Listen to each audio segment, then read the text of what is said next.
مرحبا أعزائي المشاهدين، نلتقيكم اليوم بحلقة جديدة راح نسوي لكم بيها تشاينيز فود اللي هو سويت اند ساور. تتكون من الدجاج الفيليه، طبعا ملح، صويا صوص، فلفل أسود، جنجر أو زنجبيل، ثوم مبشور. الخضار عبارة عن جزر وفلفل ألوان وأناناس وكاتشب وزيت السمسم. هسه نبلش نسوي هاي الأكلة. اول شي نخلط بيضة طبعا ويا ملعقة نشا وشوية مية نضيف لها،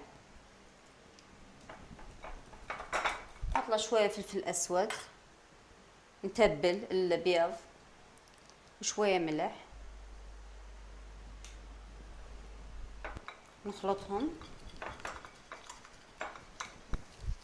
طبعا مثل ما قلت نحط الطاوة على النار، ممكن نستعمل الوك، ممكن عادي نستعمل هاي المقلاية العادية. شوية من زيت السمسم. اوكي، ونجيب الدجاج نحطه بخلطة النشا والفلفل الأسود والبيض بين ما يسخن الزيت كل الزين لازم.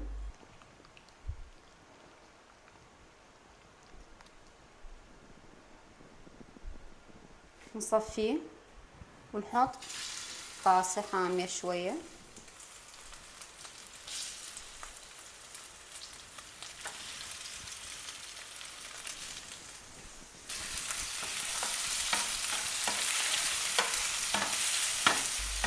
نقلب الآن يتحمرون بهالطريقة حمروا. نشيلهم صحن ونفس المقلاية نضيف لها زيت السمسم هم.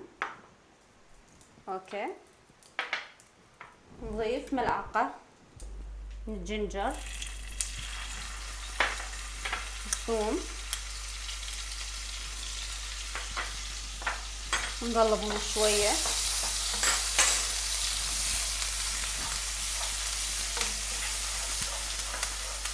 وعلى طول الفلفل الألوان نقلبهم مع الجنجر، بذرة الجنجر والثوم تطلع، زنجبيل مبشور هذا والثوم هم مبشور أو مدقوق بكيفكم، وجزر، فلفل الألوان وجزر هذا.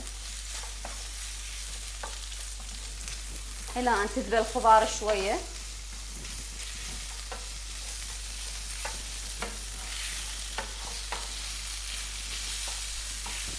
ذبلت وريحة الثوم طلعت هم قوية.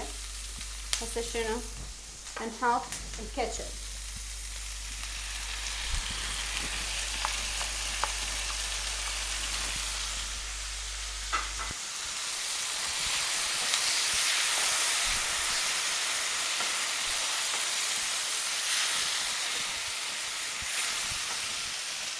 واكو كوب او نص كوب من الخل نسيته اقوله بالمقادير هم ينضاف. خل الرز هذا طبعا. ونحط فلفل اسود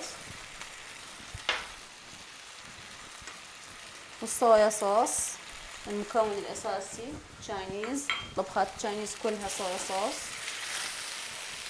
نخلطهم، الريحة حيل طيبة طبعا. والسكر، هذا السكر.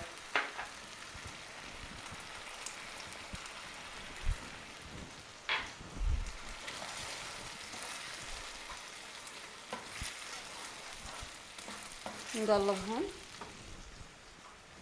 نزيدهم شوية ماي.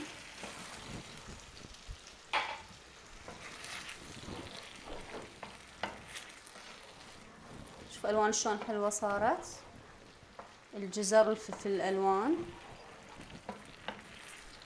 اول ما يبدي يغلي نضيف قطع الدجاج،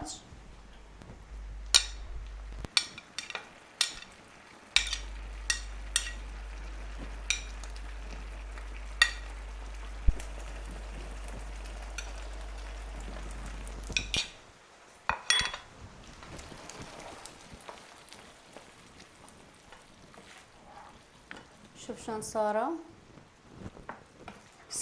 سويت اند ساور، يعني حامض وحلو. قدم مي الرز. هاي الأكلة حيل طيبة، من الأكلات الصينية الحيل أحبها. خليهم يستوون شوي، تقريبا ربع ساعة تشرب الصلصة، الدجاج يشرب كل الصلصة.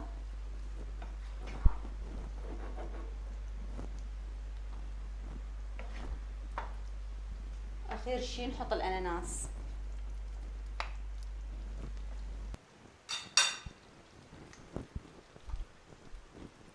شوف الألوان شلون حلوة صارت، وطعمها هم حيل طيب يكون.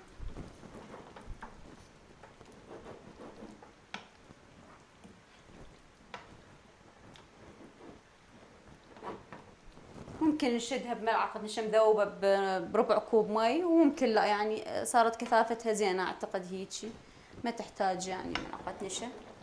وهسه نقدم لكم اياها بالصحن ونشوفها شلون راح تصير.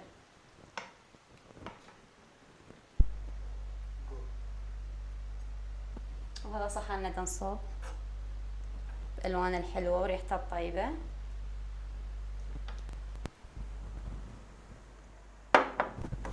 ان شاء الله يعجبكم.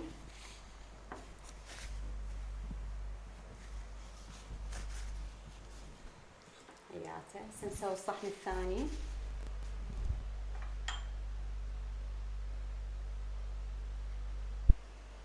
مقادير صحننا الثاني اللي هو تشيكن كاجو، متكون من صدور دجاج فيليه شرحات، فطر شرحات، بصل أخضر، حبة بصل أبيض، فلفل ألوان، جزر شرحات، بازاليا، كاجو، زبدة الفول السوداني، صويا صوص، عسل، فلفل أسود، ملح، أويستر صوص، ثوم وجنجر طبعا وزيت. نبلش أول شي نحط الزيت على النار بين ما يسخن. أول شي نحط قطعة البصل، حبة واحدة من البصل،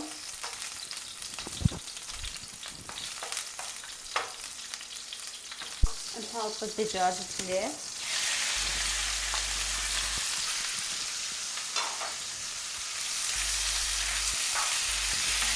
ونقلبه. استووا تقريبا نفس الشي، نشيلهم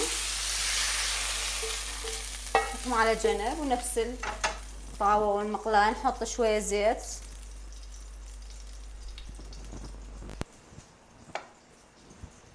طبعا زيت السمسم هذا كله زيت السمسم دا استعمله انا بالاكلتين، زيت السمسم.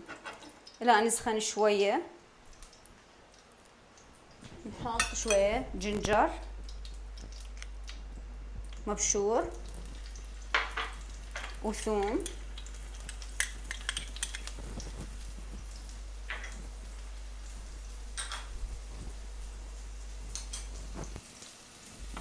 نقلبهم شوية من هون.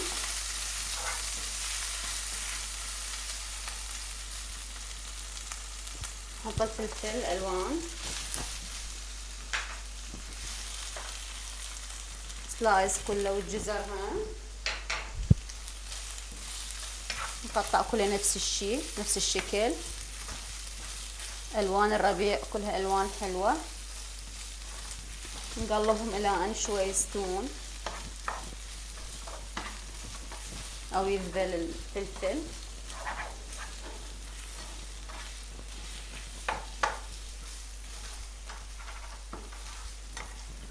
من الأكلات الصينية هاي الحيل مميزة، أنا أحبها حيل.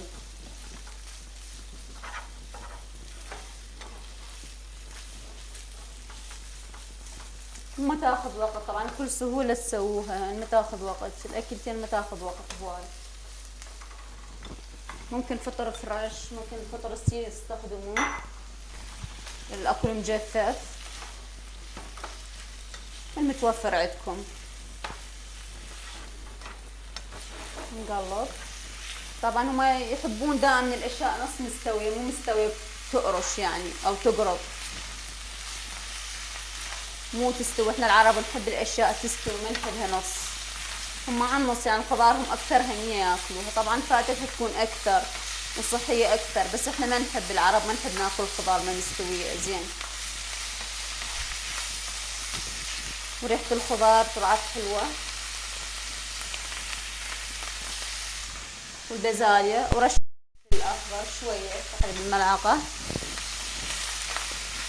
ونقلب.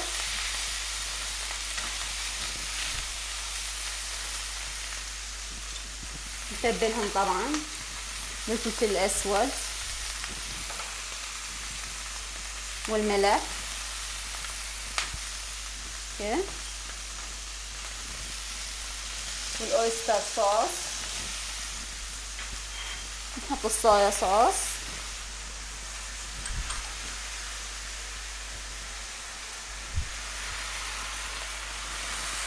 وملعقة من العسل،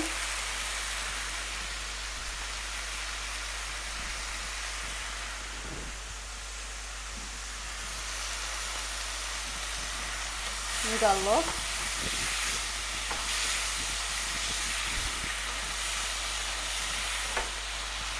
اخر شي نحط زبدة الفول السوداني،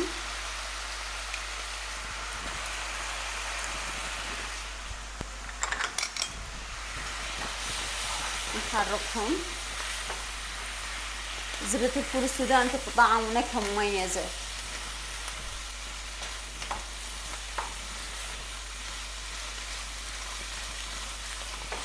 اخر شي نضيف كوب من المي حتى الخضار تستوي زين.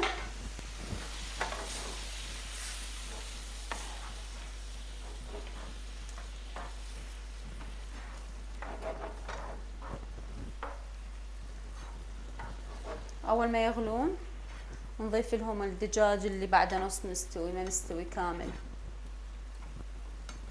اخير شي نحط البصل الاخضر، التاتش الاخير البصل الاخضر اللي يعطي لون وطعم. هسه بعد ما هيك المي شوي نشف نحط الدجاج حتى يكمل سوا يستوي، نقلب. طبعا تنوكل هاي الاكله ويا الرز او ويا الخبز، بالحالتين حيل طيبه. يعني راد ال10 دقائق ونقدمه ان شاء الله. هاي بعد ما مرت ال10 دقائق جهز الصحن. اخير شي نطفي خل الرز اوكي، ونقلبه اخير شي الخل حتى يعطي طعم حموضه. والكاجو طبعا انا حمصت الكاجو،